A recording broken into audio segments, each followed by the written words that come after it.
ಅಂತೇಳಿ ಬೇಡಿಕೆ ಇರೋದು. ಹಾಗಾಗಿ ತಾವು ಏನು ನಿರೀಕ್ಷೆ ಮಾಡಿದ್ದೀರಿ? ಇಲ್ಲ, ನಾವು ಮೊನ್ನೆ ಎಲ್ಲ ಶಾಸಕರು ಕೂಡ ಮುಖ್ಯಮಂತ್ರಿಗೆ ಭೇಟಿಯಾಗಿದ್ವಿ. ಉತ್ತರ ಕರ್ನಾಟಕ ಮತ್ತು ಬೆಳಗಾವಿ ಜಿಲ್ಲಾ ಅಭಿವೃದ್ಧಿ ಆಗಬೇಕು.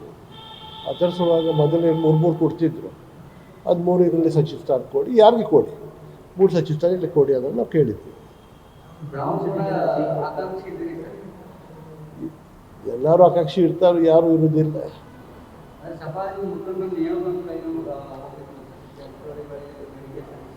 ಅಲ್ಲಿ ಹೋಗಿದ್ರು.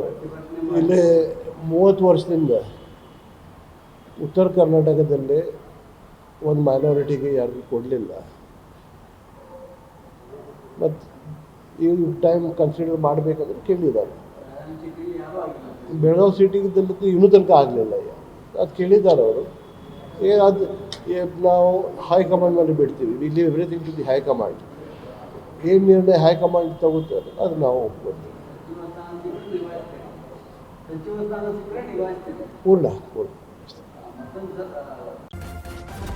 ನ್ಯೂಸ್ ಫಸ್ಟ್, ನಿರ್ಭೀತಿಯಿಂದ ನಿಮ್ಮ ಪರವಾಗಿ.